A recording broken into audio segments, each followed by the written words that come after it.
soirée.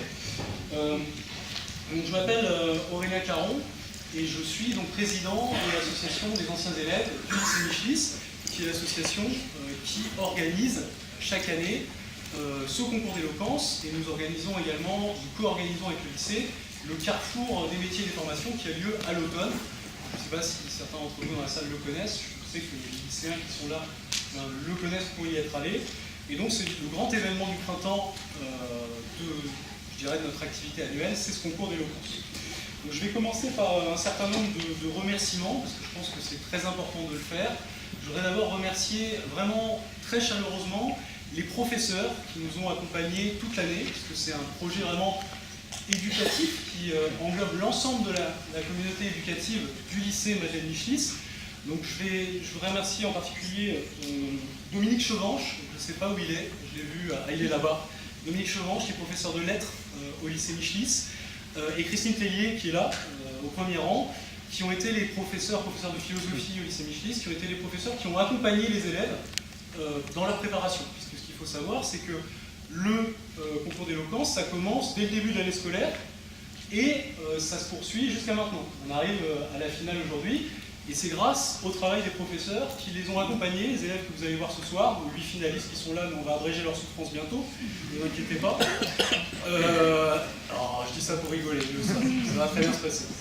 Et donc ce sont les deux professeurs qui les ont accompagnés et qui ont, pendant une dizaine d'heures au cours de cette année, le mercredi, sur la base du volontariat, vraiment aidé les élèves à progresser, vous allez voir, et qui ont également fait le jury de présélection. Il faut savoir qu'au début, c'était 30 élèves qui étaient candidats pour cette finale. On en a sélectionné seulement 8 qui sont là ce soir.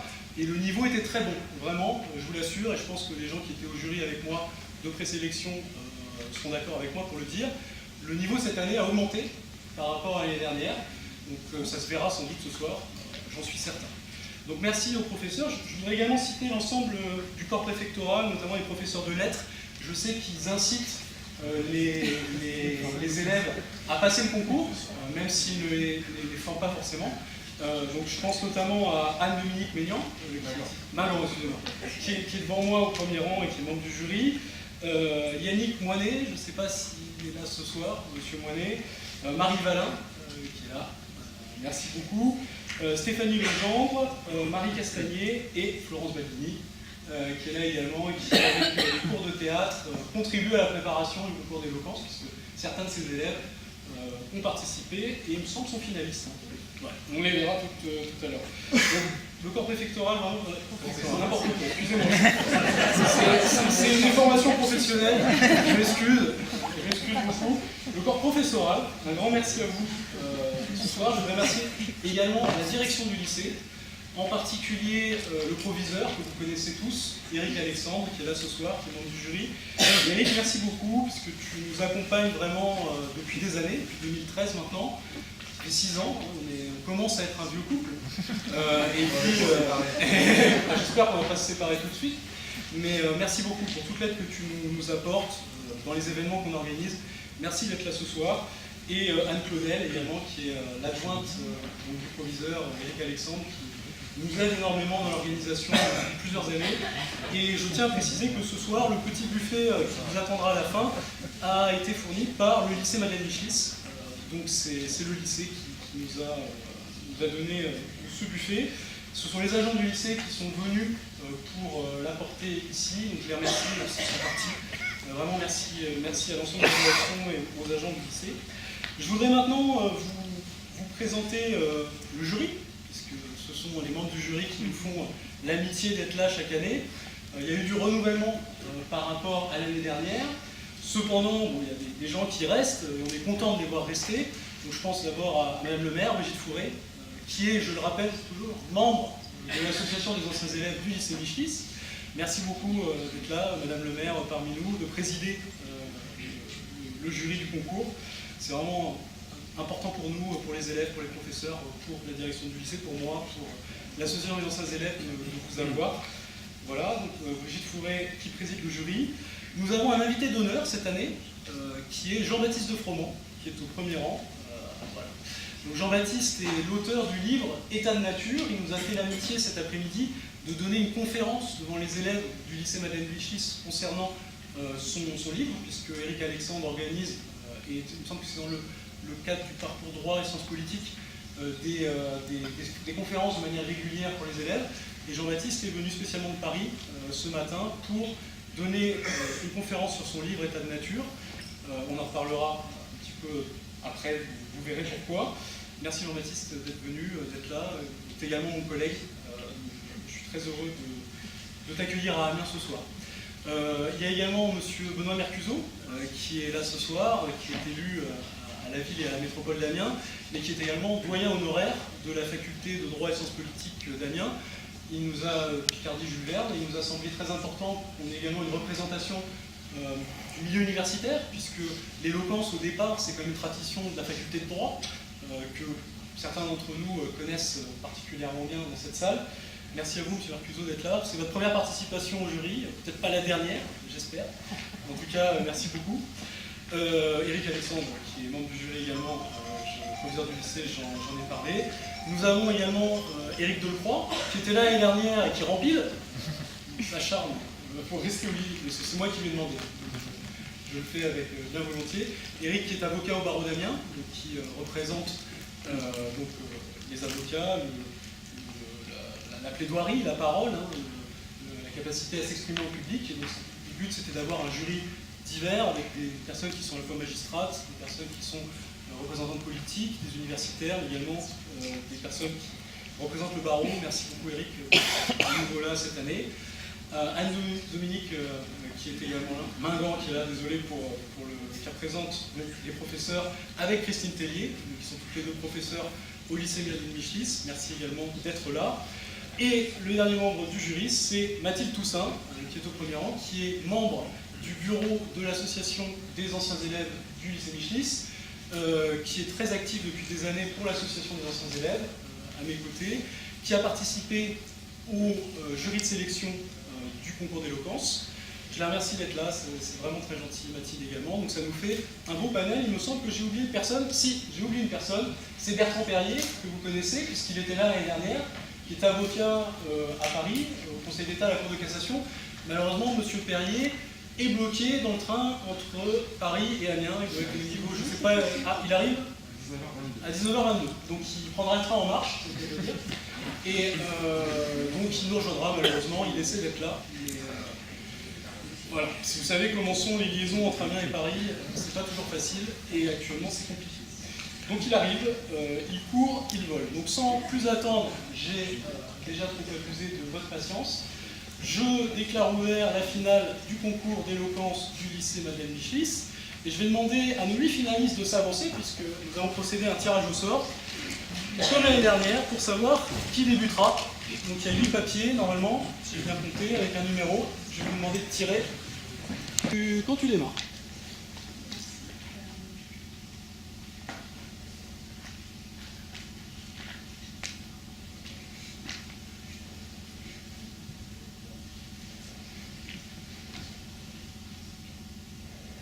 Mesdames, messieurs, vous toutes et tous, j'ai oublié mon sujet. Je l'ai travaillé et retravaillé pendant des heures, pourtant, je vous assure, j'ai l'impression d'un de ces cauchemars d'enfance où j'arrive à l'école en chaussons.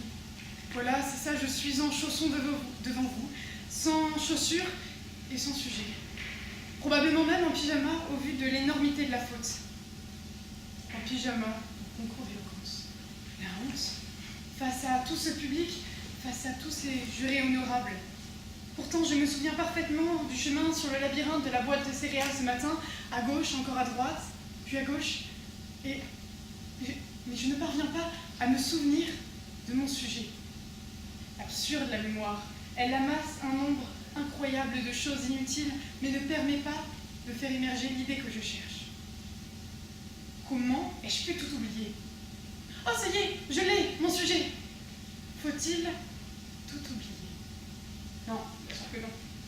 Ça m'aurait évité de vivre ce moment d'horreur si je n'avais pas oublié mon sujet. Et en même temps, j'aimerais oublier cet instant et que vous l'oubliez tous. Une amnésie en forme d'amnestie. Alors, que devrais-je faire? graver cet instant d'horreur dans ma mémoire comme une date de mort sur une pierre tombale, ou l'effacer à tout jamais de mes souvenirs. Se souvenir ou bien oublier, tel est mon sujet. D'aussi loin que je me souvienne, ma mère m'a toujours dit que j'avais une mémoire d'éléphant. Ça va bien avec tes oreilles décollées, disait-elle, toujours extrêmement soucieuse de faire grandir sa fille sans complexe aucun. Ce souvenir que je conserve précieusement me rappelle sans cesse l'importance de la mémoire. Elle est au fondement de chacun, car, au sens propre du terme, elle constitue les fondations sur lesquelles nous nous bâtissons. Sans mémoire, pas de lien, pas de culture. Notre mémoire est notre identité. Elle n'est pas forcément passée, car en nous disant qui nous sommes, elle nous dit qui nous pourrons être. Ainsi, c'est peut-être en se rappelant ses premiers émois en récitation de poèmes qu'une jeune fille tentera un jour le concours d'éloquence de son lycée. La mémoire, mesdames et messieurs, est un grand feu de joie, un brasier qui réchauffe les hommes depuis la nuit des temps. Ils la nourrissent et l'entretiennent ensemble. Elle éclaire les humains que nous sommes. Je parle ici du souvenir collectif. Quoi de plus grand que la mémoire collective? C'est celle qui nous relie tous à l'histoire. L'histoire avec un grand H, l'admirable, celle des grandes découvertes et des merveilles, et l'histoire avec sa grande H, aussi honteuse et meurtrière qu'elle soit. C'est aussi de cette histoire-là dont nous devons nous souvenir, l'histoire ignominieuse qui se tait. Je pense bien sûr à la Shoah que nous devons garder en mémoire pour sans cesse nous rappeler ce que peuvent entraîner la soif de pouvoir et la haine. Nous devons nous souvenir toujours de l'histoire inoubliable autant que de l'histoire inavouable. C'est un combat pour que notre trace, celle de l'humanité, aussi tachetée de sang qu'elle soit, ne s'efface jamais. Alors oui, bien sûr, la mémoire est nécessaire. Elle est d'ailleurs reconnue et sans cesse valorisée. Elle est même techniquement devenue sans limite grâce au cloud, qui enregistre et sauvegarde. Nous pouvons tout retrouver. Pour un peu, elle prendrait tout, la mémoire, cette favorite. Pour un peu, elle nous ferait oublier l'oubli. Et oui, aurions-nous donc tous oublié l'oubli? Dans cette société qui conserve tout, l'oubli est rejeté comme une faiblesse honteuse. Or, cet abandon est illégitime. À ce stade, je tiens à défendre la veuve du souvenir et l'orphelin de la mémoire qui l'oublie. Il me revient donc de réhabiliter les vertus de l'oubli. D'abord, l'oubli est une question de survie. À notre échelle individuelle, il faut savoir oublier pour éviter une surcharge de notre cerveau qui accumule encore et encore. Oublier qu'il vous a blessé, oublier qu'elle est partie avec un autre. C'est une action raisonnée de notre cerveau, de même qu'il fait le tri parfois aléatoire entre les informations primordiales à notre survie, la fameuse recette de l'indémoulable de Tati Simone, et d'autres informations bien plus secondaires comme au hasard, tous nos cours de physique du collège. Et puisque l'on parle de physique, même les sciences se sont emparées de l'oubli. Elles ont à l'évidence remarqué qu'il agissait en protecteur bienveillant. Il amoindrit les chocs que provoque notre mémoire. Souvent, des souvenirs hantent leurs hôtes au point de les conduire à la névrose ou à la paranoïa. Une première pilule de l'oubli vient d'ailleurs d'être mise au point grâce à la neurogénèse. Elle est destinée aux victimes de traumatisme. En atteignant des sentiments anciens et douloureux, l'oubli réduit l'influence de ces derniers sur les événements présents. Alors oui, il faudrait tout oublier pour y croire. Il faudrait tout oublier, comme nous le dit Angèle. Pour croire au bonheur, pour avoir foi en la vie, nous devons oublier. L'oubli est une ode à la vie. C'est une aventure qui nous permet un renouveau permanent. Loin de nous la vie morne et monotone du quotidien. Laissons-nous envelopper tout entier par l'oubli et vivre cette formidable épopée humaine. Mon arrière-grand-mère, heureuse nonagénaire atteinte d'un sévère Alzheimer, me disait souvent « C'est Blanche, oublier, c'est super, 3 choses. 1. T'oublies tous tes soucis. 2. Tu rencontres des nouvelles personnes tous les jours. 3. T'oublies tous tes soucis. » Bienheureuse arrière-grand-mère et bienheureux ceux qui, comme elle, ont goûté à l'oubli et à sa sœur jumelle, la liberté. La liberté hors de l'emprise oppressante de la mémoire et de ses pièges. J'espère que pour chacun dans cette salle arrivera le jour où enfin, par l'oubli, vous serez libérés, délivrés. Et pour le coup, celle-là, on aimerait l'oublier. vous pourrez enfin aller de l'avant. L'avenir appartient à ceux qui savent oublier. En conclusion, j'aimerais vous dire qu'il faut, entre mémoire et oubli, trouver un savant compromis. Il serait tentant pour moi de vous proposer de vous entraîner dans un exercice pratique et purement pédagogique, en vous demandant d'oublier ce que dans mon discours vous avez le moins apprécié, excusez-moi, de garder en mémoire ce que dans mon discours vous avez le plus apprécié et d'oublier ce qui vous aura le moins intéressé. Mais finalement, je ne vous fais qu'une demande, une seule et unique, comme une ultime volonté, qui me permettra de vous quitter l'esprit serein et satisfait. Mesdames, messieurs, s'il vous plaît, n'oubliez pas d'oublier.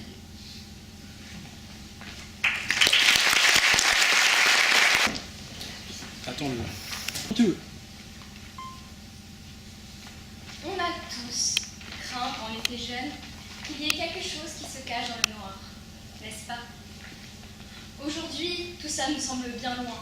On a compris qu'il n'y avait pas un loup, un monstre ou autre qui se cachait dans le noir et qui nous voulait du mal.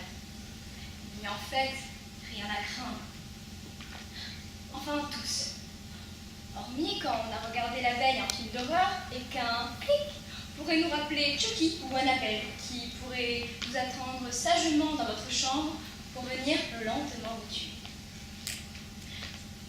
Mais ne vous inquiétez pas si ça vous est déjà arrivé, vous n'êtes pas obligé de dire.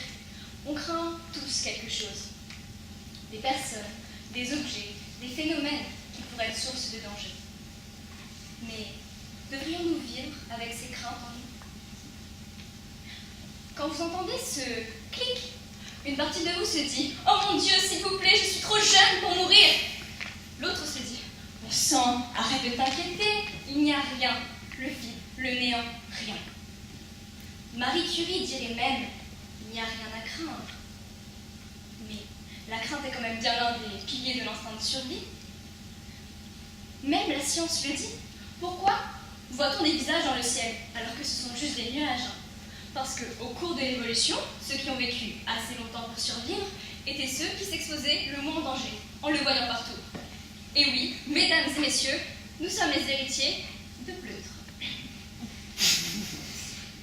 Donc, Marie Curie, pour notre survie, n'y a-t-il vraiment rien à craindre? En plus, si la crainte n'existait pas, comment ferait-on pour encadrer un groupe d'individus? Comment les autorités pourraient-elles faire respecter les lois s'il n'y avait pas ces craintes d'amende ou d'aller en prison? Pour le meilleur, comme pour le pire, il y a des choses à craindre. Donc vous avez peut-être raison d'avoir peur. Il y a peut-être vraiment quelqu'un qui attend dans votre chambre pour vous faire du mal. Non, soyons réalistes. La porte d'entrée est fermée à clé. Personne, techniquement, ne peut rentrer. Votre crainte n'est pas fondée. Marie Curie disait aussi « Tout est à comprendre ». Oui, rien n'est à craindre, tout est à comprendre. Enfin, elle a quand même compris que le radium était dangereux, ce qui ne lui a pas empêché de mourir jeune. Certes, ça ne l'a pas empêché, mais ça lui a permis de comprendre, d'accepter que sa maladie venait du produit. Donc, si nous comprenions nos craintes, leurs origines, peut-être les accepterions-nous plus? Comprendre, par exemple, que les autorités, comme les policiers, sont présentes pour contrôler que tout se passe en règle pour la sécurité de chacun, mais que eux aussi, humains, ont des craintes. J'imagine de se faire blesser si les choses dérapent. Oui, on craint que les choses échappent à notre contrôle. Même dans la vie de tous les jours. Par exemple, si une souris entre chez vous. Déjà, on se demande comment elle a pu entrer. Ensuite, elle bouge dans tous les sens, on prend peur. Mais pensez-vous que si la souris vous obéit au doigt et à l'œil, vous craindrez encore qu'elle rentre? Moi, je ne pense pas, car j'aurai les choses en main. On a moins peur des chiens, animaux que l'on peut apprivoiser, que des souris. Alors que si un chien nous mord ou une souris nous mord, je pense que c'est le chien qui nous fait le plus mal. Mais la souris peut avoir des maladies, on ne sait pas. Et on ne peut pas contrôler ce que l'on ne sait pas, l'inconnu. La peur d'être dans le noir. Le noir, c'est l'inconnu. La peur de la mort. La mort, c'est l'inconnu. La xénophobie. La peur des étrangers, de ceux que l'on ne connaît pas. Leurs coutumes, leurs apparences sont différentes des nôtres. La différence, c'est l'inconnu. Si quelqu'un apporte l'inconnu à côté de chez nous, on se dit, et si chez nous devenait aussi inconnu, nous n'aurions plus le contrôle? Alors, on rejette la différence et on ferme nos frontières. On vit entre nous, dans la seule conservation de vieilles connaissances. Et si on acceptait la différence? L'inconnu deviendrait connu. Cette nouvelle connaissance nous ferait évoluer, nous ferait grandir. Dans un monde où on cherche toujours plus à être innovant, à se développer, pourquoi n'essayons-nous pas de comprendre la différence pour nous enrichir culturellement, nous imprégner de nouvelles connaissances dans tous les domaines et nous développer? Le savoir s'accumule. Un nouvel acquis ne fait pas disparaître l'ancien. Ainsi, plus on apprend, plus on comprend, moins on craint. Alors, je vais vous proposer quelque chose. Quand vous serez seul chez vous ce soir, essayez de comprendre l'une de vos craintes. En, 6 étapes. D'abord, essayez de comprendre les origines de vos craintes. Pour vous, dans le noir, l'origine est un film. Le film est fictif, pas réel. Puis, qu'est-ce qui vous la rappelle? Ici, c'est un bruit. Quelle est votre conséquence face à ce bruit? Vous vous faites du souci, conséquence, vous n'êtes pas endormi. Puis, quelle autre réaction pourriez-vous avoir face à ce bruit? Comme allumer la lumière. Au début, Platon dirait qu'elle vous éblouira. Mais la vue retrouvée, vous comprendrez alors que ce bruit ne provient pas de votre chambre, mais de la salle de bain, et que c'est le robinet qui est en train de goûter. Oui, c'est juste ça. Conséquence, vous partez dormir, libéré de vos tracas. Bon, si c'est vraiment quelqu'un qui attend dans votre chambre pour vous assassiner pendant votre sommeil, en allumant la lumière, là, vous le verrez, et soit il vous tue directement, ce qui allonge votre souffrance mentale, soit vous avez le temps de vous enfuir et de lui échapper, c'est tout bénef. Par cette programmation mentale, vous comprendrez alors que la deuxième solution est celle à choisir la prochaine fois que ça va vous arriver. Donc, il y a des craintes, il y a des choses que l'on peut craindre, mais beaucoup de nos angoisses sont irrationnelles. Comprenons nos faces, regardons en face nos craintes, comprenons-les. Elles font certaines fois moins peur que ce qu'on ne s'imagine.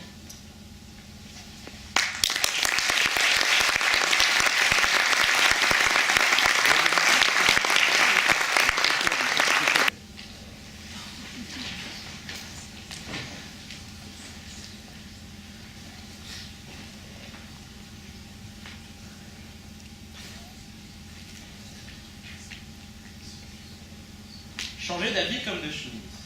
Quelle drôle d'expression. On aurait tendance à penser, à tort, que cela signifie que l'on change de vêtements aussi fréquemment et facilement qu'on change de... Je peux recommencer? Oui. Drôle d'expression. On aurait tendance à penser, à tort, que cela signifie que l'on change d'opinion aussi fréquemment et facilement que l'on change de vêtements. Or, la vérité sur cette expression est tout autre. Pour la comprendre, comme dirait Stéphane Bern, faisons un peu d'histoire. Au début du VIe siècle, sous le règne de roi de France, François Ier, un homme de goût qui aimait l'art de la Renaissance italienne, différents artistes venus des 4 coins du monde se présentaient et présentaient leurs œuvres devant le roi afin d'obtenir des financements et des commandes de sa part. Toutefois, une rumeur allait en grandissant. Il y aurait certaines journées où le roi, euphorique, attribuait son crédit à presque tout ce qu'on lui présentait, tandis que d'autres jours, il allait jusqu'à punir des artistes trop entreprenants ou aux travaux qui lui déplaisaient. Le seul moyen de connaître les prédispositions royales était d'observer la couleur de ses œuvres. Au plus clair correspondait plus de clémence, et au plus foncé, plus d'impatience. Ainsi, certains artistes venaient de très très loin pour présenter leurs travaux à la cour et préféraient se ruiner un frais d'hébergement jusqu'à surprendre le roi dans une humeur joyeuse, plutôt que de risquer leur carrière ou leur réputation face à un roi tempétueux. Il faut donc bien comprendre que cette expression signifie réellement comme on change d'avis, on change de chemise, l'un impliquant l'autre, l'autre en conséquence de l'un. Mais là où il faut poser notre questionnement est sur le choix de sa chemise, le choix de ses vêtements, le choix de son avis.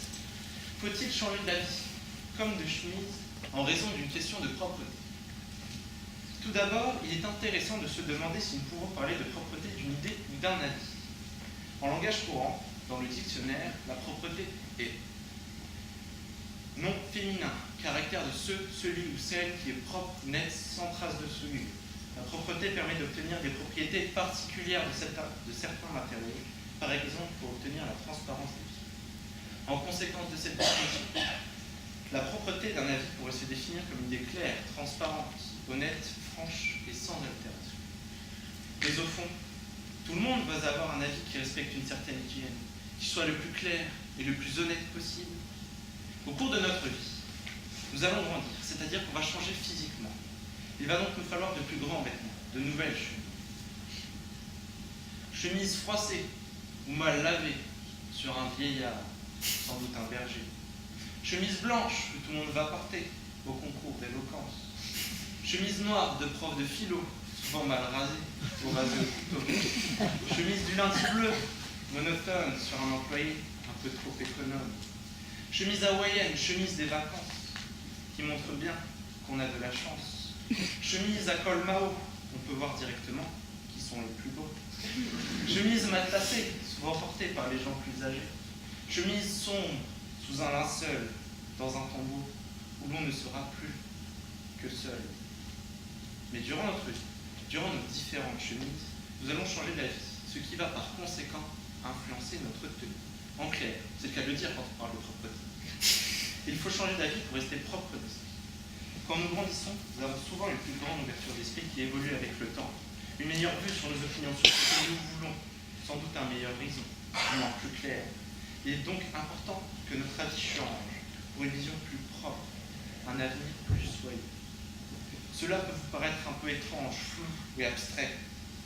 L'idée que notre avis change au fur et à mesure que nous grandissons, évoluons, mais aussi vieillissons. Et je suis d'accord avec vous. Il est parfois difficile de se rendre compte à quel point nos opinions changent au cours de nos vies, de notre vie. C'est pourquoi j'ai choisi d'illustrer ça avec ma propre vie. Depuis tout petit, j'ai toujours su et voulu que je voulais faire S. Pourquoi? Sans doute car j'avais des facilités dans les matières scientifiques et que c'était la voie royale ou la voie où on ne se fermait pas de porte. Mais après avoir déménagé, parce que je ne suis malheureusement pas d'origine aménoise, après ma rentrée en seconde, après une longue réflexion sur c'est quoi la vie, à quoi ça sert, je me suis demandé si je voulais vraiment faire S. Certes, j'avais des facilités et je me serais tellement ennuyé et j'aurais même pu décrocher.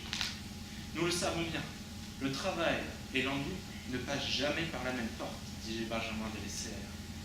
Alors, je ne voulais pas me tromper de porte. Donc, après réflexion, le petit adolescent égocentrique que j'étais, que je suis encore, a réalisé que la S était une filière où on apprenait beaucoup de choses, beaucoup de connaissances, mais aussi beaucoup de méthodes, alors qu'en elle, on apprend quand même pas mal de choses aussi. Monsieur Chevanche, mon prof de français, quand nous pouvons trouver ce que j'appelle le savoir-être, ou l'art, qui étaient deux choses qui m'attiraient beaucoup et m'excitaient beaucoup, mais aussi deux choses que je ne connaissais et maîtrisais absolument pas.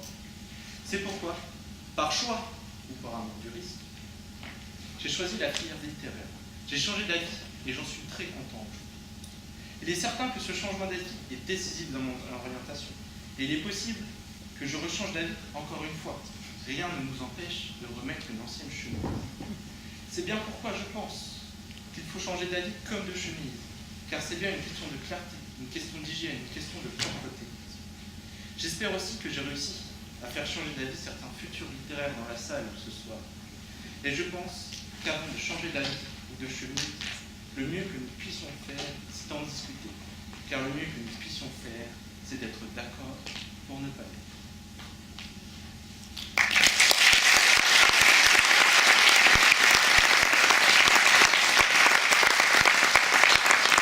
Le sujet que nous abordons aujourd'hui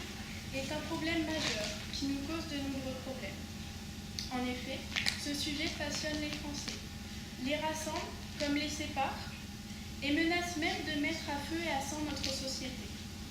Je n'évoque pas ici les promotions sur le Nutella, mais bien les pots de banane. Chers jurés, cher public, je vous sais très sensible à cette cause et m'y associe. Nous qui sommes ici réunis pour l'amour de la culture, pour notre dévotion à notre langue, et tout particulièrement pour apprécier tous ensemble le subtil art de l'éloquence, nous ne pouvons que refuser la suppression des pots de banane.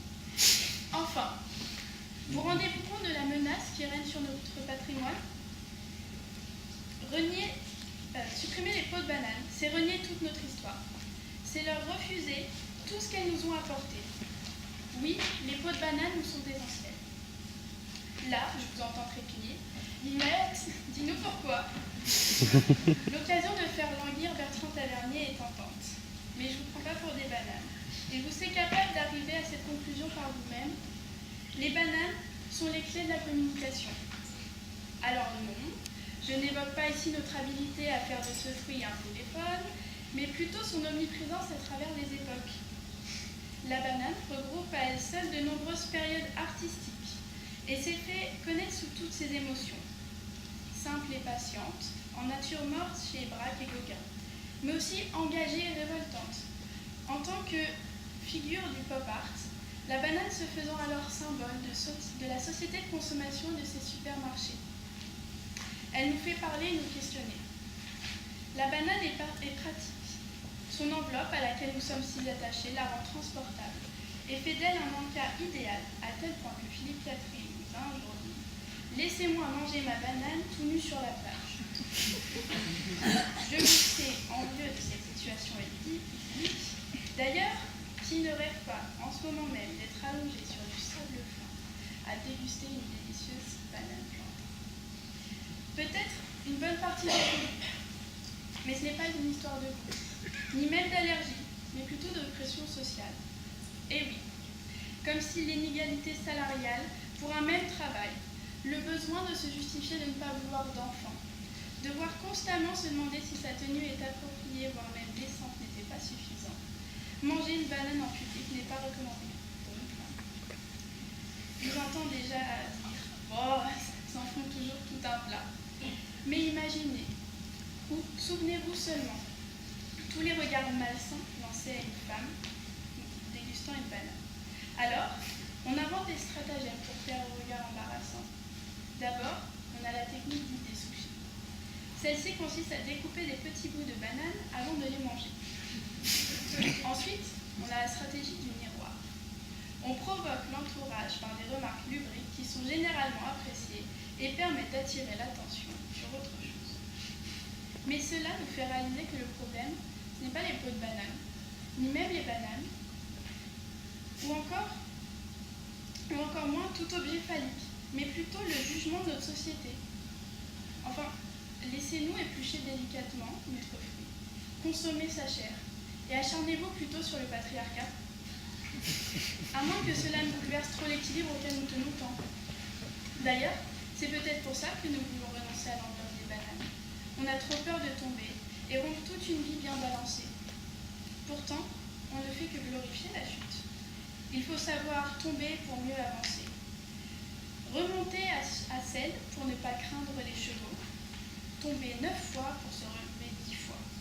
Alors quel intérêt avons-nous à supprimer les pots de banane, si ce n'est que d'être moins productifs? Sommes-nous prêts à renoncer à toute une dimension humoristique que nous apportent les bananes? Glisser sur ce fruit nous fendre la poire et nous fera apparaître une banane. Supprimer les pots de banane maintenant, ça relève d'une importance capitale, puisque c'est mettre le moral des citoyens au plus bas, sans leur laisser la possibilité de s'amuser d'une chute. Renoncer aux pots de banane, c'est plonger la société dans une période sombre. Je pense que personne ici n'est capable de s'imaginer une partie conviviale de Mario Kart sans pot de banane lâchement jeté pour mieux progresser. Vous voyez, pardon. Les bananes sont à ce point si efficaces qu'elles nous font passer premier. De plus, quelle satisfaction tirerons-nous de cette avancée scientifique? Sommes-nous devenus à ce point si feignants pour ne plus être capables de le faire par nous-mêmes? Supprimer les pots de banane nous expose. Philippe Catherine veut être nu sur la plage. Mais sommes-nous prêts à renoncer à notre enveloppe? Un monde sans pot de banane, c'est un monde honnête, où chacun se présente tel qu'il est. Mais l'honnêteté, comme elle le serait dans ce monde, ne nous serait pas bénéfique, puisqu'elle renonce à toute forme d'embellissement, toute idéalisation qui nous est si profitable pour laisser cours à notre imagination. Qui est-elle? Essentielle à ce concours d'éloquence. Alors, sans pot de banane, il n'y aurait pas de concours d'éloquence. Et je ne pourrais pas vous dire que mon discours, comme toute chose, a une fin, mais que la banane, elle, en a deux.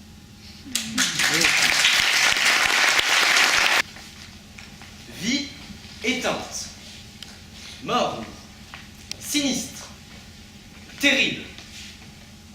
Voici la description de l'hiver. Ce n'est pas de moi, mais Guillaume Apollinaire. À ces mots, l'hiver semble donc une chose bien triste, sans relief et fataliste. Maintenant, écoutons la description de cette même saison par un autre auteur, que nous ne présentons plus d'ailleurs, surtout à nous. Bonheur, charme, heureux, douceur. Voici la description de l'hiver. Ce n'est toujours pas de moi, mais c'est de Jules Verne. Voici en 2 exemples la complexe réponse pour une question qui paraît pourtant si simple. Pour ou contre l'hiver? Il y a des questions comme ça qui nous font plaisir, c'est plus fort que nous, on a envie d'y répondre. Pour, contre, la réponse n'est pas si compliquée, la réponse est dans la question. Mais la simplicité de la question et la facilité de la réponse nous tendent un piège. En effet, répondre bêtement pour ou contre serait complètement impertinent et décrédibiliserait complètement l'auteur de la réponse. Alors, maintenant, intéressons-nous à cette réponse pas si facile donc. Tout d'abord, qu'est-ce que l'hiver? L'hiver, c'est bien sûr la plus froide des 4 saisons qui se déroule entre le 22 décembre et l'équinoxe du printemps, donc le 21 ou 22 mars, dans l'hémisphère. L'hiver est aussi instinctivement associé au froid et à la neige. Je vous rassure, ici s'arrêtent mes connaissances météorologiques. Mais l'hiver, ce n'est pas seulement un changement de météo. C'est plein d'autres changements. À commencer par nous. C'est toute la société qui bouleverse ses habitudes. En hiver, il fait jour plus tard et nuit plus tôt, donc pour ma part, il n'est plus question de tarder en rentrant du lycée. Et plus généralement, en hiver, la société déserte, le froid, des parcs et des espaces publics pour la chaleur des voitures et des habitations. Quel dommage, car la sensation de l'air pur et frais, un matin enneigé sur nos joues bien chaudes, est une sensation unique. Mais l'hiver ne se résume pas à ce ressenti, il reste une parenthèse enchantée. L'hiver, c'est la saison des pulls de Noël, délicieusement kitsch d'ailleurs. C'est la saison des batailles de boules de neige, quand il y a la neige bien sûr. C'est la saison aussi et surtout du partage. C'est la joie de se retrouver tous ensemble autour d'un café ou d'un chocolat chaud pour se réchauffer et échanger. C'est aussi ça l'hiver. Et bien sûr, on a tous des souvenirs autour d'une bonne raclette avec notre famille ou nos amis. L'hiver, c'est un autre monde dans notre monde. En effet, en hiver, les règles ne sont plus les mêmes. À partir du 1er novembre et jusqu'au 31 mars, fini les expulsions de logement. Ah, hiver, saison la plus solidaire. Mais ce n'est pas seulement une saison, c'est beaucoup plus que ça. C'est un autre mode de vie. Voilà ma définition d'hiver. À nous regarder, on a l'impression que nous sommes tous contre l'hiver. En regardant nos habitudes de vie et leurs conséquences, on peut dire que nous faisons absolument tout pour détruire l'hiver. Savez-vous que 40 milliards de tonnes de masse glaciaire sont perdues chaque année? En hiver, nous préférons la chaleur des voitures et des habitations qui réchauffent notre corps, mais surtout la planète. Ce n'est pas un reproche. Mais savez-vous que les transports et les secteurs émettant le plus de CO2 dans le monde? Malgré ce chiffre, nous repartirons tous en voiture à la fin de cette soirée. Savez-vous que la trace carbone est de 10,7 tonnes par habitant, en hausse de 13% par rapport à 1995. Vous le saviez, vous? Car j'ai l'impression qu'à chaque fois qu'une personne dit ces chiffres, tout le monde semble surpris. Alors que maintenant, depuis plusieurs années, ce sont pourtant les mêmes chiffres qui, en plus, s'aggravent. Nous sommes en train de détruire l'hiver. Le réchauffement climatique a des conséquences dramatiques pour l'hiver et plus généralement pour notre planète. Nous sommes en train d'assassiner l'hiver en préférant l'hypocrisie au bon sens.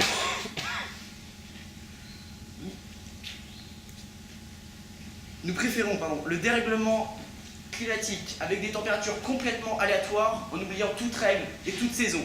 Mais surtout, nous oublions les bienfaits indispensables de la fraîcheur et de l'hiver.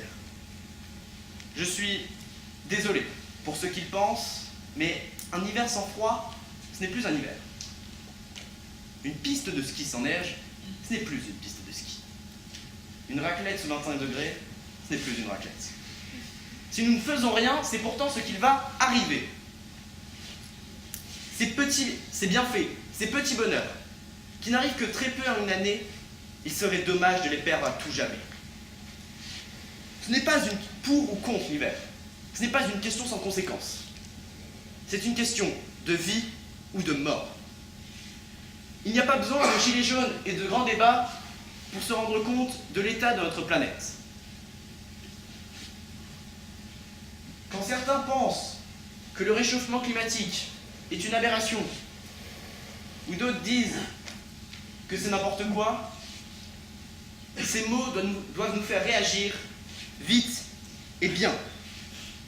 Quand un auteur ou une personne nous dit sa vision de l'hiver, cela ne veut absolument rien dire. Chacun d'entre nous a sa vision de l'hiver, et deux personnes n'auront jamais la même réponse. Le ressenti reste subjectif à chacun d'entre nous. Alors, peu importe nos avis divergents sur toi, hiver, peu importe que nous t'aimions ou pas, peu importe la joie que tu nous apportes ou non, hiver, nous t'aimons. Merci beaucoup. Quand tu veux, Nicolas.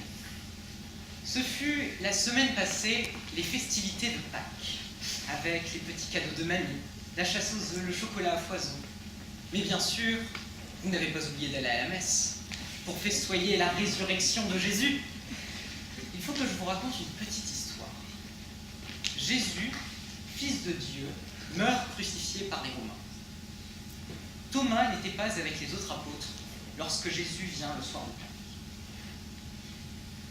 Mais, n'ayant pas vu Jésus vivant, il ne voulait pas croire les autres. Or, 8 jours plus tard, alors que les apôtres étaient de nouveau enfermés au cénacle, à la difficulté de croire de Thomas, Jésus offre un signe indiscutable de sa résurrection. Il lui propose de mettre ses doigts dans ses plaies de crucifixion. Alors Thomas confesse « Tu es mon Seigneur et mon Dieu ». Et Jésus lui répondit d'une magnifique phrase « Bienheureux ceux qui n'ont point vu et qui ont cru ». Jésus rend donc grâce à ceux qui n'ont pas vu, mais qui ont cru en lui. Mais faut-il voir pour croire? Je pense que, comme tout le monde sans doute, croire sans avoir vu, c'est courir le risque de l'erreur. Les philosophes semblent unanimes, la croyance doit résulter de l'évidence. Et l'évidence la plus claire, c'est l'évidence sensible, qui fait appel à la vue pour prouver un fait. Il est donc tout à fait raisonnable de ne vouloir croire que ce que l'on voit. Je ne pense pas qu'il faille croire sans preuve. Or, il peut sembler que seule la vue, ou le toucher dans le cas de Thomas, est capable d'attester la vérité d'un fait. Dans cette perspective, il faut voir pour croire. Seule l'expérience fait autorité. C'est cette folle empiriste d'Albert qui le dit. Le sage proportionne sa croyance à l'évidence.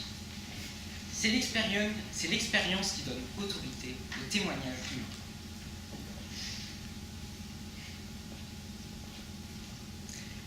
La crédulité, je pense, est une faiblesse de l'esprit.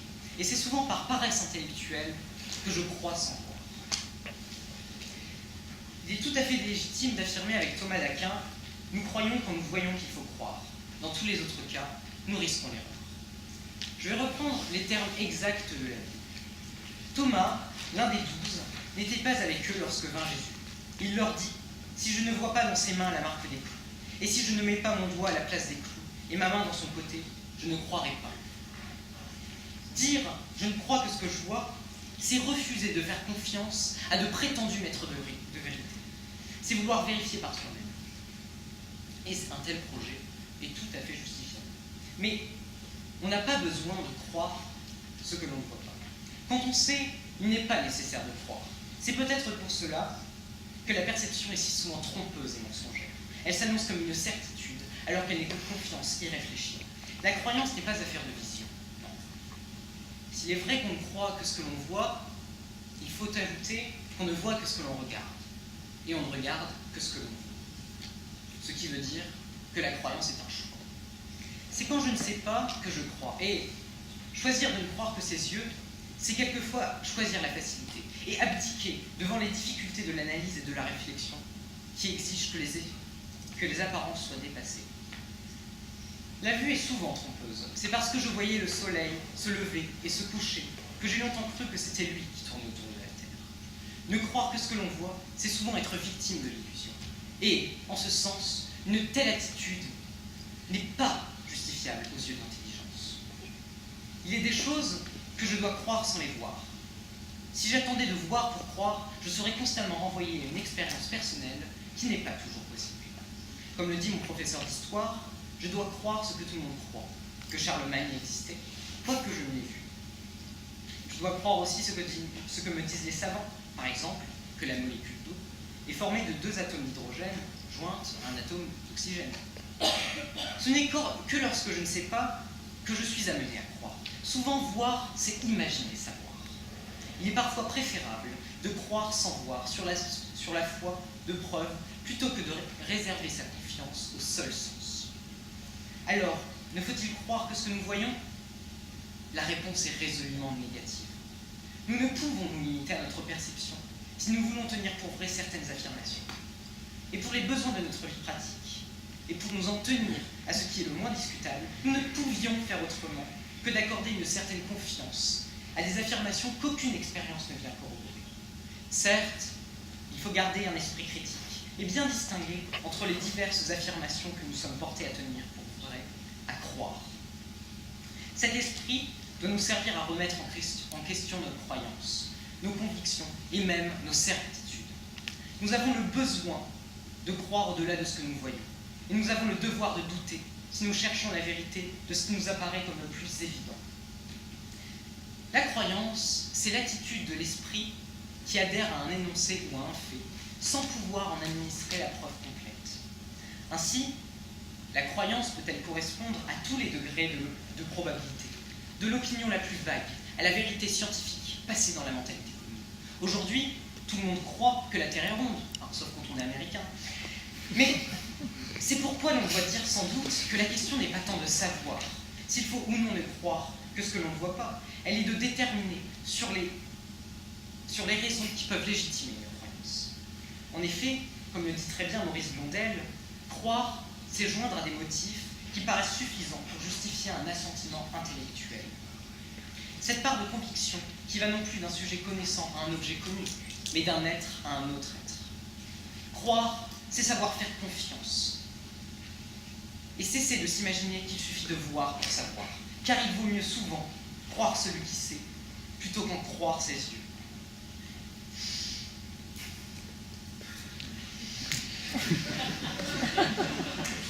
Vous le voyez. Et oui, je le suis, et vous le voyez. Vous le voyez. Et pourtant, est-ce que vous le croyez?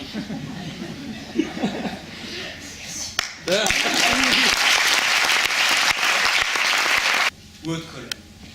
Mais aussi, pourquoi pas, eau douce, eau de source, eau de mer, eau minérale, eau potable, eau plate ou gazeuse, eau forte, eau vive. Ou encore, prendre l'eau, nager entre 2 eaux, se jeter à l'eau, tomber à l'eau, rester le bec dans l'eau, partir à volo, clair comme de l'eau de roche. L'eau est partout, même dans notre vocabulaire quotidien, bien que souvent, les mots composés avec le mot eau n'ont pas véritablement de rapport avec l'eau. L'eau de vie est un alcool. L'eau de rose, obtenue après distillation de pétales de rose, est utilisée dans de nombreux produits cotés, tels que des lotions tonifiantes, démaquillantes, des masques, des produits pour les bains ou la douche. L'eau de Cologne est un parfum mélangeant huiles essentielles et alcool quasi pur. L'eau est considérée dans nos sociétés occidentales comme l'un des 4 grands éléments de l'univers, avec le feu, la terre et l'air. Elle symbolise également la purification et le renouveau, comme dans de nombreuses religions monothéistes. On lui prête même des vertus protectrices ou guérisseuses. L'eau est de fait l'élément liquide le plus présent sur la surface de notre planète. Elle est tout simplement indispensable à toute forme de vie sur Terre. L'homme est composé à 65% d'eau, les plantes à plus de 85%. Nous pourrions donc penser que l'humanité est attentive à un bien si précieux. Eh bien non, tout le monde s'en moque, et je vais vous le démontrer. Les océans représentent 97% de l'eau sur notre planète. On appelle Terre. Je rappelle cela pour ceux qui ne viendraient pas de la même planète. Vu la tête de certains dans l'Assemblée, ça ne m'étonnerait pas. Les glaciers représentent environ 2%, tandis que les eaux souterraines, moins de 1%. Ainsi, si notre planète est appelée planète bleue, car les 3/4 de sa surface sont recouvertes par de l'eau, force est de constater que 97% de cette eau est salée. Oui, parce que l'eau de mer est salée. J'ai fait des grandes études et je suis allé en SVT notamment avec Madame Lautocar. Et 2% est emprisonné dans la glace. Ainsi, mon histoire commence plutôt mal. Il ne reste donc plus qu'un tout petit pourcent pour irriguer les cultures et étancher la soif de l'humanité tout entière. Or, l'eau potable est très inégalement répartie sur notre planète. S'il y a des régions, comme l'Amérique, l'Europe, l'Afrique centrale, l'Asie du Sud-Est, où l'eau reste très disponible, d'autres régions, comme l'Asie du Sud, l'Asie centrale, pardon, l'Afrique du Sud ou l'Arabie, manquent d'eau. Elles subissent ce qu'on appelle un stress hydrique. Un peu comme moi aujourd'hui, je subis un stress, mais nerveux celui-là. Ce stress hydrique entraîne naturellement des conflits ou des tensions politiques, notamment entre le Soudan et l'Égypte, ou entre la Turquie et la Syrie. Les Turcs ont depuis 25 ans le projet de construire un barrage sur le Tigre et l'Euphrate, et la Syrie ou l'Irak ont peur de manquer d'eau. Également entre Israël et les pays voisins.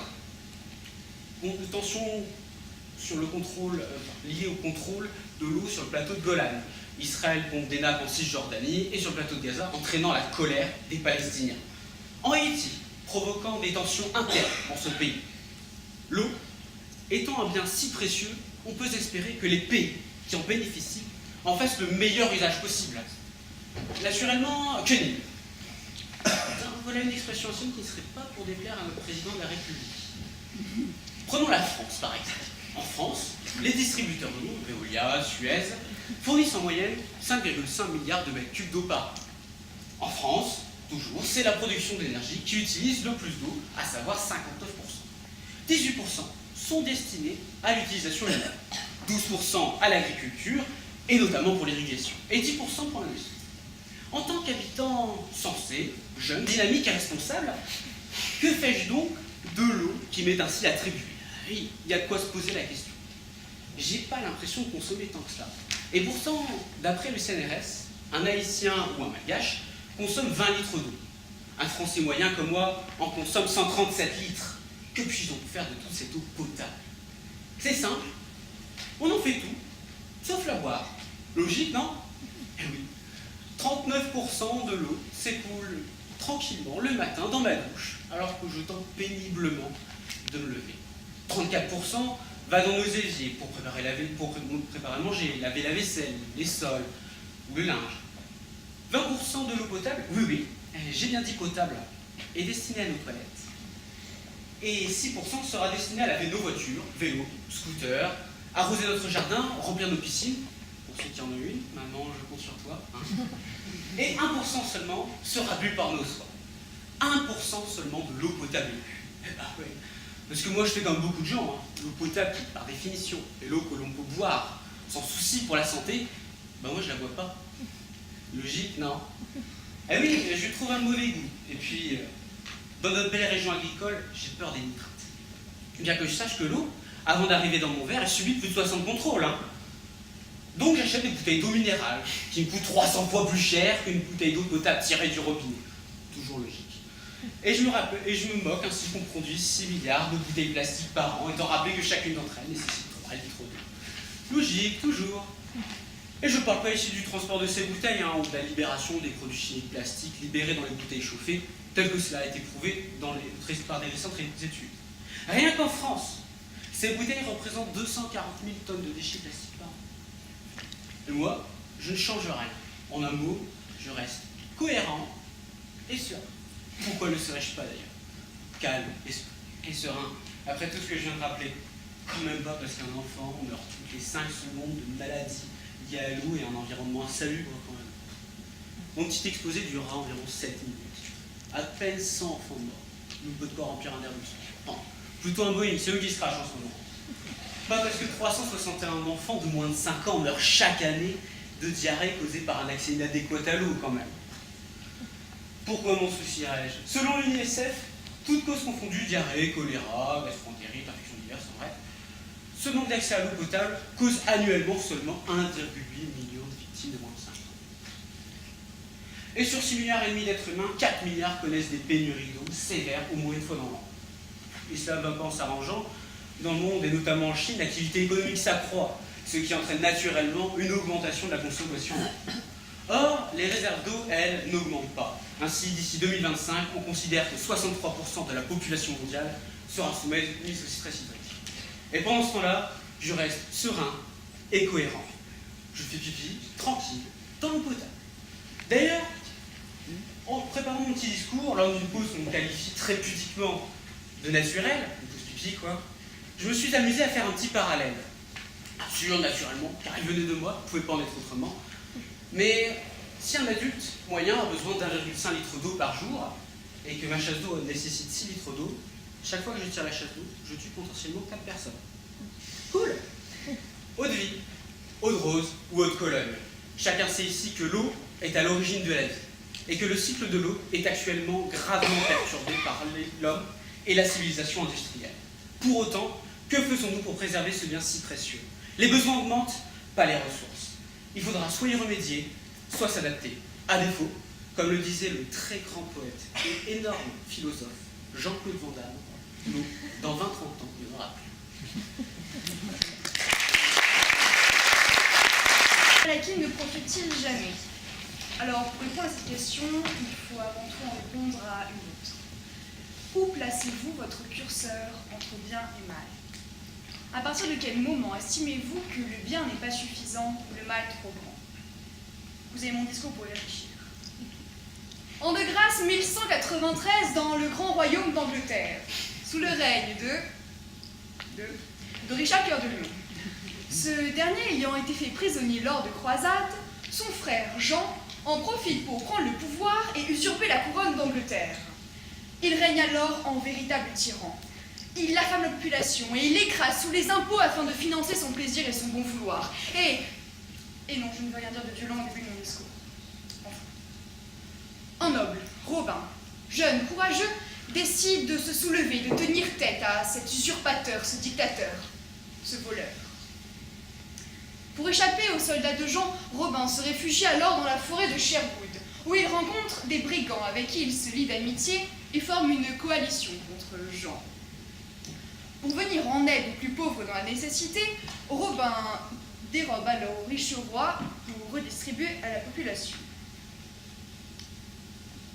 Alors, je sais que vous adorez les histoires, surtout quand c'est moi qui les raconte, mais je ne suis pas ici pour vous refaire tout Robin des Bois. Je vous passe donc la fin de l'histoire où le gentil roi revient, punit son frère le méchant roi, et où Robin des Bois épouse celle qu'il aime. Revenons-en aux faits. Robin vole au riche roi pour venir en aide aux plus pauvres. N'est-ce pas là un bien mal acquis que de le voler? Mais ça n'est plus un vol si c'est pour aider. Ah, nous voilà donc face à l'affolante question de la frontière entre bien et mal. Nous avons d'un côté le bien, la justice, un idéal, et de l'autre, le mal, condamné par la justice et rejeté par la morale. Notre ami Robin volent, ce qui par essence, vous me l'accorderez, est mal.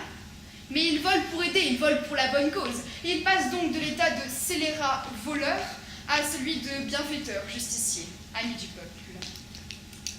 Ce conte est une ode à la morale, un hommage à l'équité. Robin, le justicier encapuché qui rétablit le bien par le mal et punit le voleur par son propre péché. Vous voyez bien, chaque bien a sa touche de mal. Chaque bien a sa petite touche de mal qui le rend, humain. Cette frontière entre bien et mal est floue et variable, vous le voyez. Nous allons donc la faire varier. À présent, admettons que Robin, notre gentleman, non seulement dérobe le riche roi, mais en plus le tue, lui ôte la vie pour le voler. Alors je vous le demande, est-ce toujours acceptable? La quantité de bien contrebalance-t-elle encore le mal, malgré le meurtre? Question difficile, n'est-ce pas? À présent, vous savez quoi? Oublions tout cela. Robin redevient Robin des Bois, plus de meurtre, ou je ne sais quoi. Allons rendre visite au roi imposteur Jean. Alors, je ne vous cache pas qu'il est dans une fâcheuse posture. Après avoir volé le pauvre peuple, justice a été rendue. Sauf erreur de ma part, on ne peut pas dire qu'il se soit procuré ses biens d'une bien noble manière. Il ne pouvait donc pas lui profiter. Car bien mal acquis ne profite jamais. Enfin, inutile de vous rappeler que Robin des Bois est un conte et n'a par conséquent jamais existé. Si une telle histoire avait lieu dans ce triste monde qu'est le nôtre, inutile de vous dire qu'aucun héros avec un arc à la main ne viendrait sauver les plus démunis et que bien mal acquis profiterait malheureusement bien longtemps. Parce que bien mal acquis ne profite jamais n'est pas qu'une question de philosophie, de valeur, une question de Robin des Bois ou de je ne sais quoi. Bien mal acquis ne profite jamais est aussi et avant tout un proverbe. Un proverbe faisant office de lot de consolation pour les âmes frustrées. Alors, laissez-moi m'expliquer. Une fois n'est pas coutume, je vais prendre un exemple n'étant pas Robin des Bois. Allons-y. Si, par quelque volonté divine, il s'avérait que je gagne ce concours d'éloquence, on ne sait jamais. Je susciterai peut-être une amertume, une certaine jalousie chez mes camarades, avec tout le respect que j'ai pour eux. Elle n'a rien fait toute seule, de toute manière, c'est ses parents qui l'ont écrit son discours. Et moi, je vais vous dire, bien mal acquis ne profite jamais. Vous voyez, c'est la consolation du Père Noël de dénigrer la réussite. Et puis, si le vilain a en effet obtenu son bien d'une quelque sournoiserie ou tricherie, il peut se féliciter d'une chose, il a osé et ça a payé. Si le malfrat n'a aucun remords, aucune valeur en tant soit peu humaniste, pourquoi se priver de ce bien si aisément gagné? Alors comme disait le célèbre philosophe Coluche, bien mal acquis ne profite qu'après. Alors, je ne veux pas vous pousser au vice, je ne veux pas vous faire céder à l'appel de la réussite facile, mais certaines personnes vous diraient que, outre une éventuelle peur de la punition ou un certain regret, rien ne vous empêche vous aussi de vous lancer et de passer du côté obscur de la force.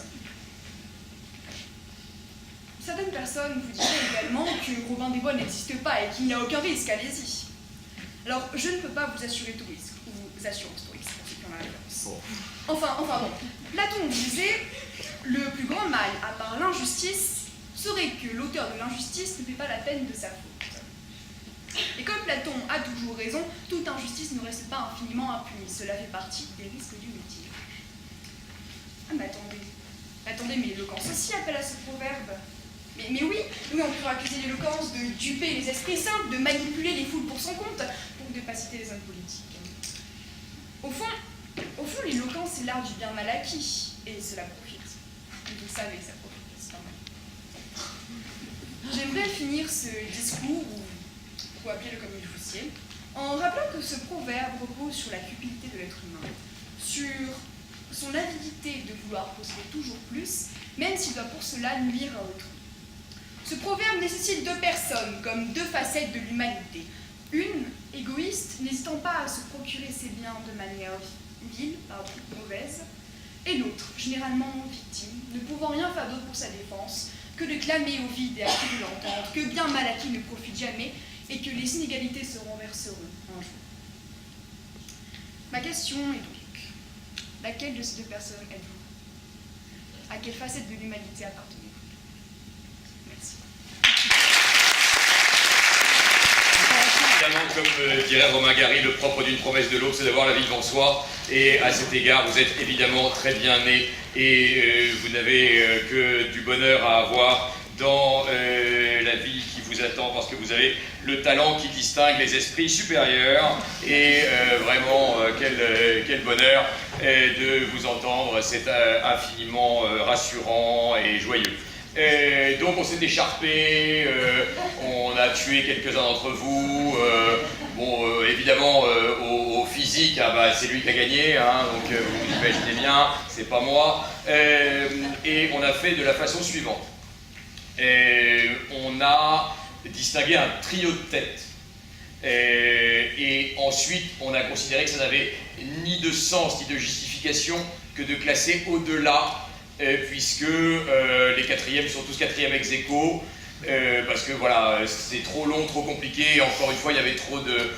Enfin voilà, ça n'a pas de sens, c'est une comptabilité d'apothicaire et ça n'a pas d'intérêt. Donc, me revient le rôle de faire des déçus, puisque c'est moi qui vais appeler les quatrièmes ex aequo.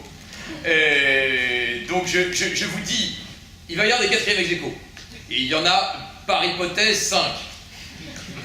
Ça c'est sûr, on peut compter comme on veut, il y en a 5. Et ils vont être déçus, et c'est normal. Et je veux leur dire que moi aussi, des concours d'éloquence, j'en ai perdu énormément.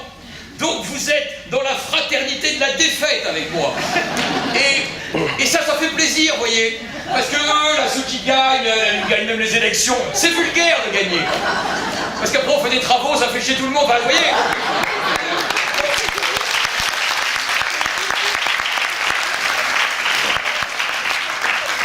Le bonheur, c'est pas de gagner, c'est gagner pour quoi faire. Voilà. Et donc, vous voyez, c'est gagner. Bon, gagner, c'est banal.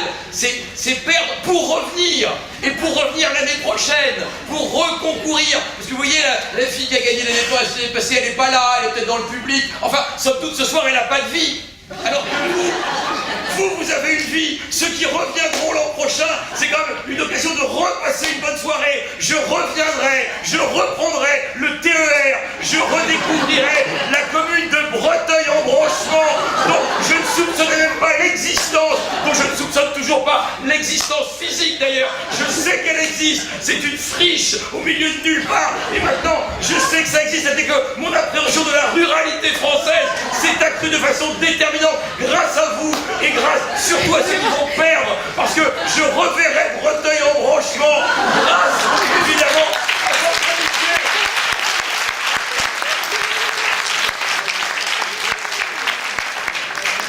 Donc j'ai infiniment de tendresse pour les losers de ce soir. Oui, vous êtes des losers comme moi. Moi aussi, je perds plus souvent que je gagne. Grâce à lui, d'ailleurs, au Conseil d'État. Lui aussi, mais moins, parce que je ne le connais pas. Mais voilà, donc, oui, on perd tout le temps, et c'est ça qui est beau. C'est l'honneur de la défaite. Ceux qui gagnent, ils gagnent, mais c'est vulgaire, somme toute. Ils vont être là, ils vont parader. Vous allez les voir au lycée, lundi, ils vont être là. Oui, moi, j'ai gagné. C'est nul. C'est dérisoire. Celui qui gagne, c'est celui qui gagne sur le dance floor. Celui qui gagne, c'est celui qui gagne en boîte, dans les bars. Et c'est pas les mêmes. Non, ça n'est pas les mêmes. Donc, venez avec nous. Nous, on va rester. On va aller dans des bars, on va aller dans des boîtes. Peut-être qu'il y a une boîte à Breteuil-en-Branchement. Et on ira avec vous.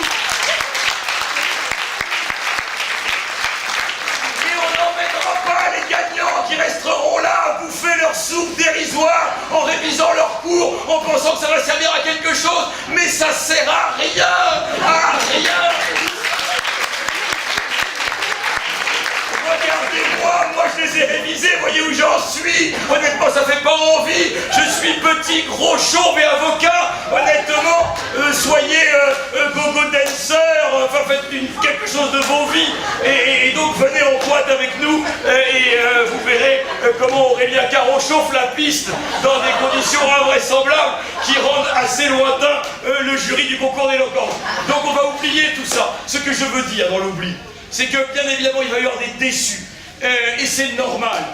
et qu'il ne soit pas trop triste, encore une fois. Les concours d'éloquence, ça va, ça vient, c'est très subjectif. On a voté, on n'avait même pas de quoi boire. Enfin, la région manque à tous ses devoirs et à toute sa réputation. Donc vraiment, on a fait au plus vite, vous voyez. Donc il y a des injustices, il y a des trucs, on s'est un peu battu, mais pas tellement. Moi, il y en a un que j'ai pas entendu. Enfin, vous voyez, tout ça n'a aucun sens.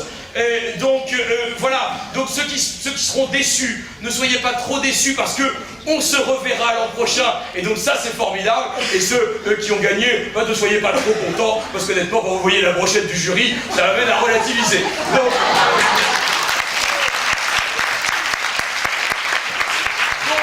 voilà, je vais faire des déçus et chacun des membres du jury, puisque nous sommes répartis la tâche, va récompenser l'un des déçus, mais qui véritablement, encore une fois, dans notre esprit, sont d'abord, je dis d'abord des survivants. Parce qu'il y avait 25 candidats ou plus, 30 selon la police, hein, selon les organisateurs ils étaient 3.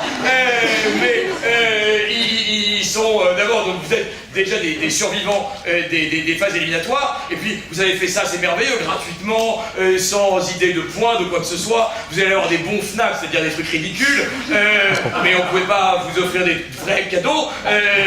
Bah, c'est les élections, hein, tout ça, ça coûte, bon voilà. On met dans les travaux, on va pas être trop non plus dans l'éducation populaire.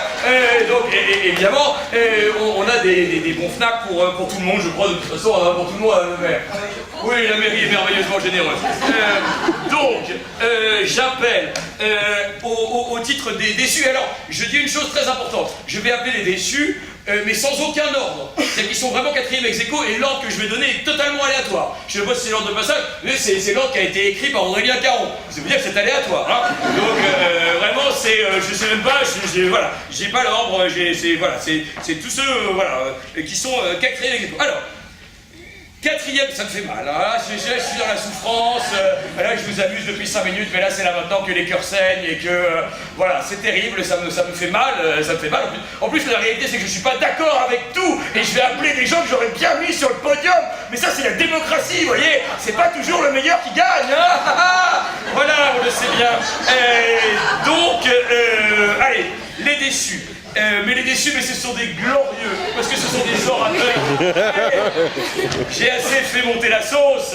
Allez, j'appelle 4e ex aequo, Nicolas Mascret.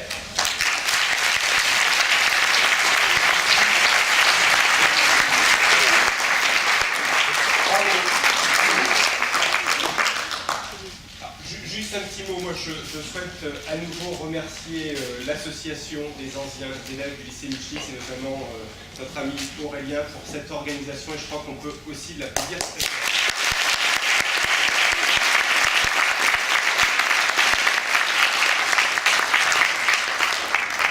J'ai souhaité personnellement, Nicolas, te remettre ce cadeau parce que tu m'as bluffé sur ta prestation. Et je crois que c'est une fierté pour le lycée Michis de te scolariser, de parvenir à te scolariser. C'est la force de cet établissement, il y a beaucoup d'autres atouts. Et je tenais à te remettre ce petit cadeau personnellement parce que tu as fait pour moi une très belle prestation. Tu as osé des choses avec un final qui était assez époustouflant. Bravo en tout cas.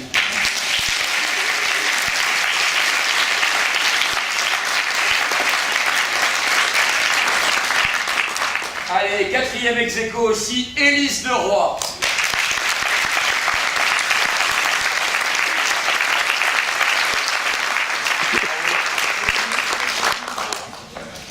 Élise, grande félicitations pour ton discours rempli d'humanité. Rien n'est à craindre, tout est à comprendre. Certains n'ont certainement pas assez compris ton discours. C'est dommage, on peut leur reprocher, mais je crois qu'on a suffisamment exprimé la problématique de la démocratie. Il y avait 2 articulations, la femme est-elle l'avenir de l'homme? Ceux qui n'ont pas voté pour toi ont peut-être craint cela, donc voilà, toutes nos félicitations.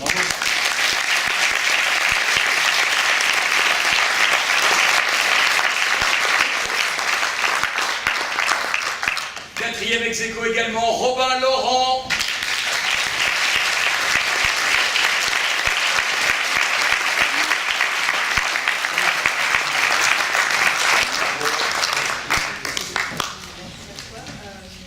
J'ai voulu te remettre ce prix parce que ton argumentation basée sur le changement d'avis et de référence à l'histoire était vraiment excellente.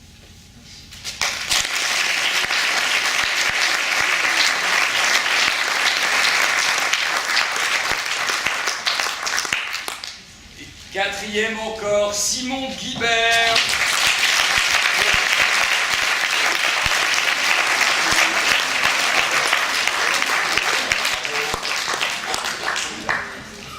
Simon, tu avais un sujet qui aurait pu être glacial pour l'hiver et tu as su le rendre vraiment très, très vivant. Moi j'ai peut-être regretté quand même parce que tu as eu beaucoup de références littéraires. Et puis tu n'as pas du tout parlé de Vivaldi. Alors quand même Vivaldi, l'hiver, le printemps, voilà. Mais ceci étant, c'était vraiment très bien. Je dois dire que j'enseigne en première année de droit et je rêverais d'avoir des étudiants comme vous. Alors venez à la fac de droit. Mais vraiment, ça sera un grand plaisir de t'accueillir et d'accueillir tous ceux qui vont rentrer. Allez, bravo.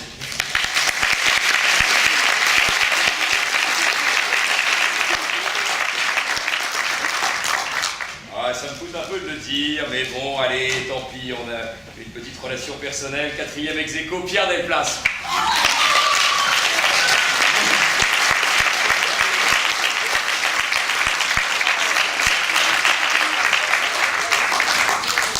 Bon, je tenais à remettre ce prix à Pierre parce que c'est quelqu'un qui est tenace. L'année dernière, il était déjà là, il avait manifesté beaucoup de qualité et là encore cette année, donc vraiment un beau discours. Donc bravo Pierre. C'est dommage. C'est la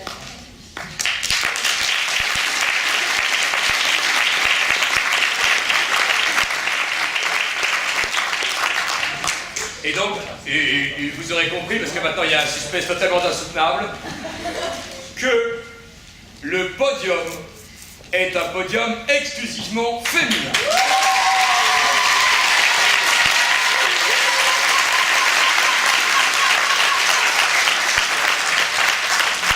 Et ça fait plaisir. Parce que, voyez-vous, il y a confusément dans l'esprit de la population l'idée que la parole c'est le pouvoir et que le pouvoir c'est les hommes. Et ça fait plaisir de voir que la roue tourne, comme dit Franck Ribéry, une sorte de régional de l'État, pour vous c'est un méridional, mais voilà, et ça fait plaisir que vous soyez venus sur nos plates-bandes et que vous preniez la parole. Venez mesdames, venez nous voir sur nos plates-bandes de la parole, parce que si vous ne prenez pas la parole, sachez-le, nous on vous la donnera pas. Donc vraiment, je suis infiniment heureux qu'ici à Amiens, vous soyez vraiment des avant-gardistes et que le jury ait distingué 3 nanas et vraiment girl power, et soyez fiers de vous. Et d'ailleurs, c'est des mecs qui vont vous remettre les prix.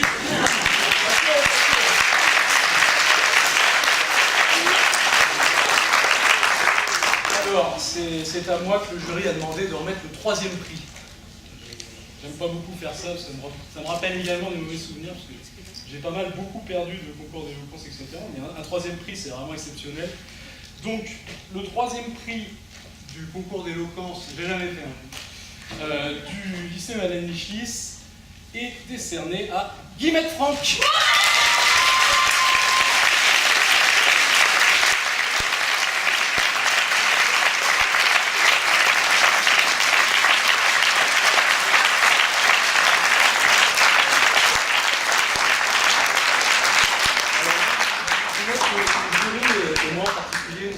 Particulièrement apprécié la qualité de ton discours, le fond, la manière dont tu pouvais dire des choses assez énormes sans qu'on s'en aperçoive, ta capacité à faire passer des idées, à tenir ton auditoire, et le fait est qu'à la fin de ton discours, tu avais bien fait le tour du sujet, on avait bien vu les enjeux, c'était un beau discours.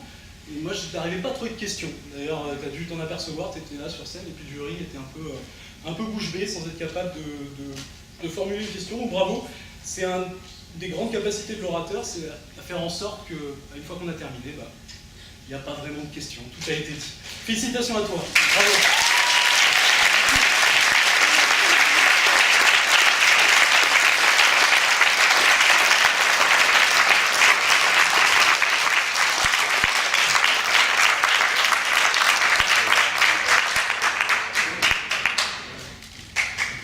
c'est à moi que revient la responsabilité lourde de remettre le deuxième prix, parce que le premier prix, c'est Madame Homer qui le remet, mais en même temps, une fois que j'aurai dit le deuxième, on pourra déduire la première place.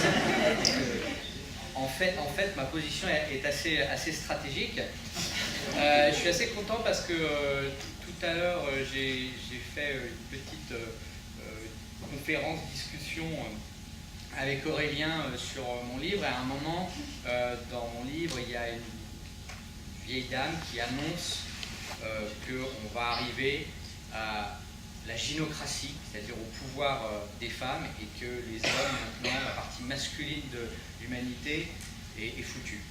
Et là, on a eu un petit débat avec les élèves, certains étaient un peu étonnés de la prophétie, et elle se réalise quand même ce soir.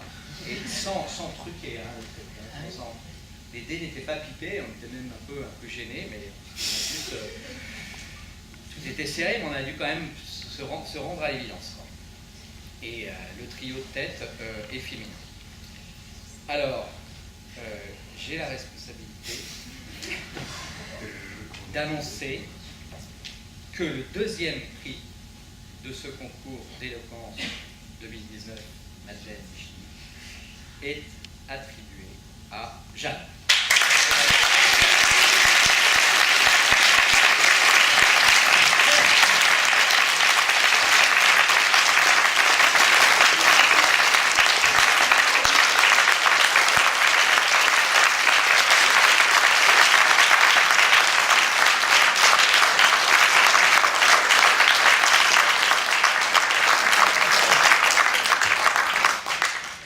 Jeanne, à ce niveau de la compétition, c'est vraiment un mouchoir de poche, quoi. Enfin, c'est le capitalisme. Peut-être que tu as effectivement dépassé un tout petit peu là. Tu as fait un discours extraordinaire. Tu nous as fait, tu as une élégance naturelle, une classe, un côté pince sans rire, une aisance incroyable. Et en même temps, c'était extrêmement bien tenu. Tu es allé sur des thèses paradoxales. Tu nous as entraînés, tu nous as fait des propositions indécentes dans ton discours. Tu as été très joueuse et ça a été un déchirement d'avoir à décider. Mais je crois que ce deuxième prix, c'est un prix magnifique. Et je suis très très fier de te remettre et que c'est l'occasion aussi de te faire.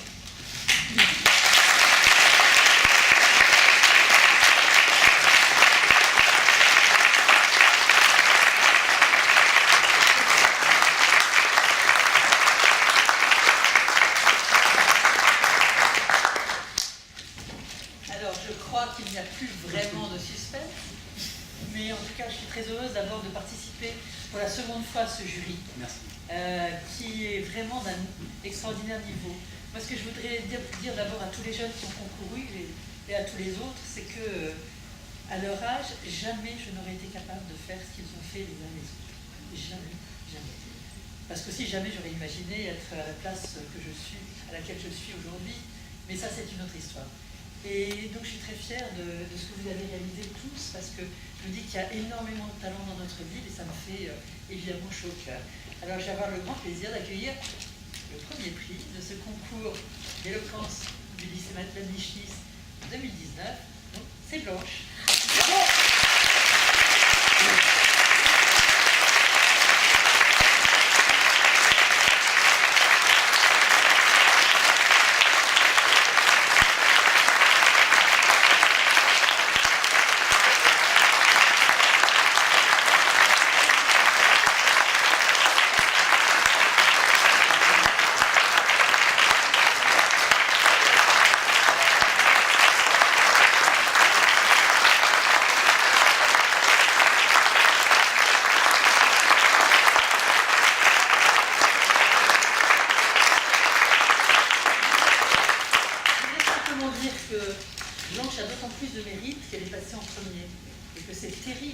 De passer comme ça. Et donc, sur un sujet qui est difficile, mais on n'est pas prêt d'oublier.